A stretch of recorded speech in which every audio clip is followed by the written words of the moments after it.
오늘 가짜뉴스 얘기를 하다 보니까 12월 3일 내란의 밤 상황이 떠올랐습니다.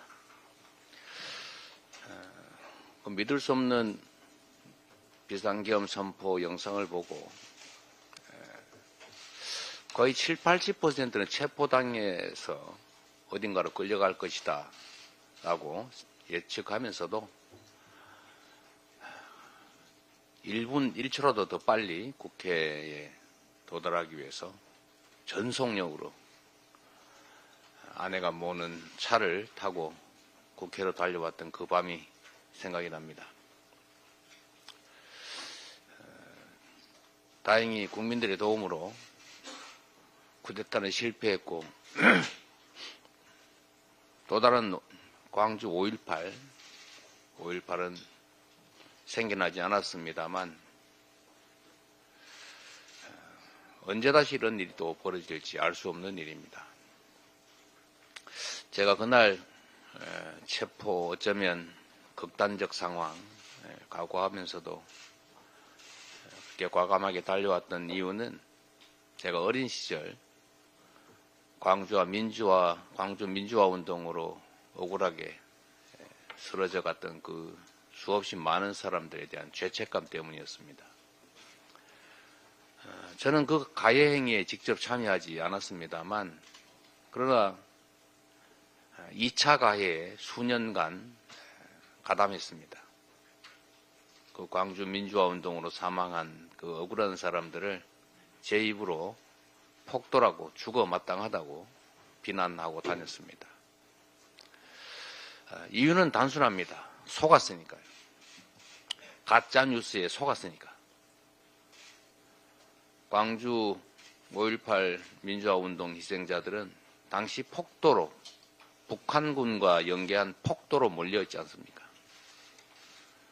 무고한 경찰을 살해하고 군인을 살해하고 경찰서를 습격해서 총기를 탈취하고 무법천지를 만든 폭도들로 알려졌지 않습니까? 저는 그 뉴스를 사람들의 말을 믿었습니다.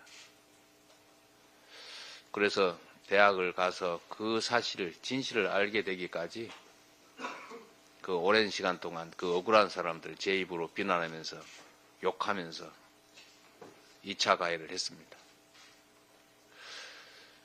그게 그 진실을 깨달으면서 제 인생 항로를 바꿨습니다만 이 가짜뉴스라고 하는 게 얼마나 큰 해악을 끼치는지를 광주 5.18 민주화 운동이 수년간 은폐되고 그 피해자들이 그 속에서 엄청난 고통을 겪었던 그 경험에서 알 수 있습니다.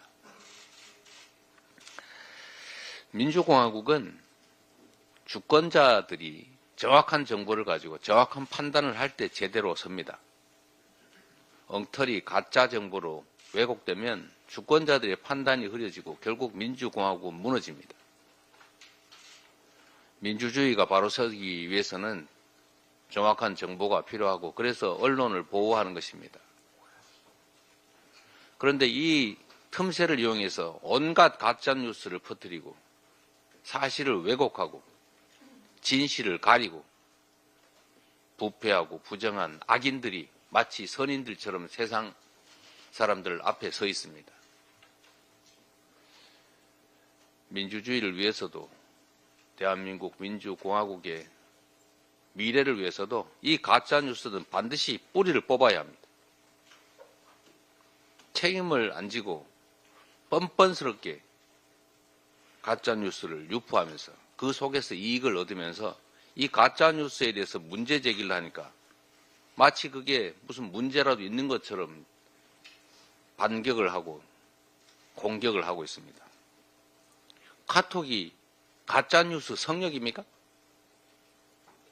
지금 이 순간에도 이재명의 그 수십 년 전에 돌아가신 아버지가 무슨 공산당 활동을 하면서 수없이 무슨 몇 명을 죽였느니 무슨 담배 대금을 떼먹고 도망을 갔느니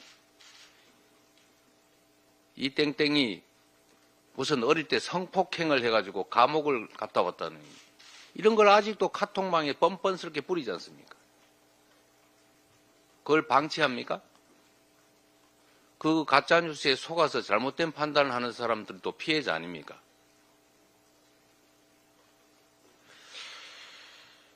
이 가짜뉴스는 민주주의의 적입니다.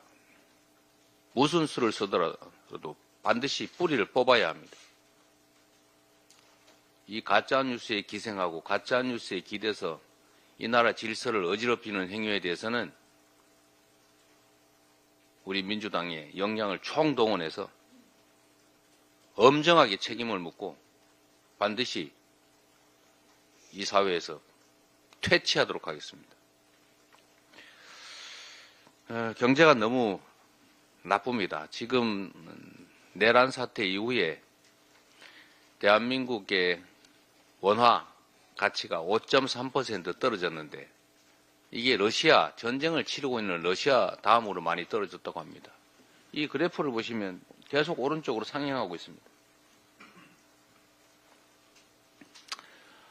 참으로 위험한 상황입니다.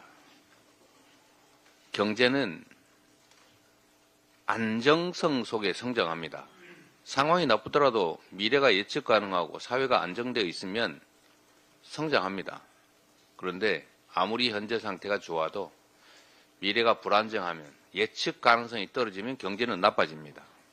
이걸 최상목 대통령 권한대행이 모를 리가 없습니다. 그런데 최상목 권한대행이 지금 대한민국을 불안정 속으로 몰아넣고 있습니다.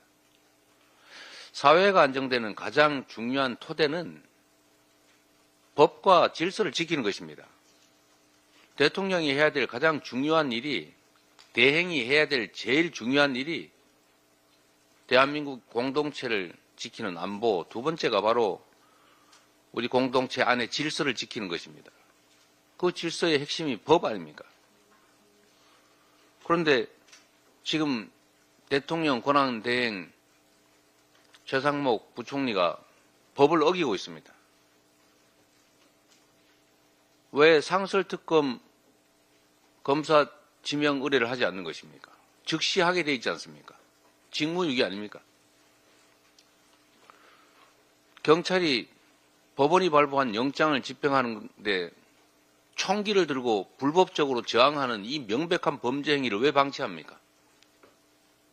경호처가 대통령 권한 대행의 지휘받는 조직 아닙니까? 공범이 되는 겁니까?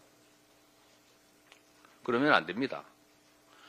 입으로는 경제, 안정 노래를 부르면서 이 대한민국을 가장 불안정하게 만드는 지금 현재 제일 주범이 바로 최상목 대통령 권한 대행입니다. 말로만 그러지 말고 정말로 국민들의 더 나은 삶이나 안정적인 삶을 위해서, 대한민국의 경제를 위해서, 미래를 위해서 본인이 해야 될 일을 하십시오. 쓸데없이 국회에 여야가 합의를 하려는 등 그런 월권적, 위헌적 행위 그만하시고 말입니다. 공직자가 해야 될 제일 중요한 일이 사람들의 삶을 편안하게, 더 낫게 만드는 것입니다. 대체 무슨 생각을 가지고 있길래 이렇게 지켜야 될 법질서를 파괴하고 해야 될 일을 방치하고 정치에 개입해서 무슨 아무거나 거부권 행사나 하고 헌법재판관은 골라서 마음에 드는 사람이 무슨 기준인지 모르겠는데 일부는 하고 일부는 안 하고 이게 뭡니까? 이러면 안 됩니다. 최상목 권한 대행의 명성을 촉구합니다. 회의를 마치겠습니다.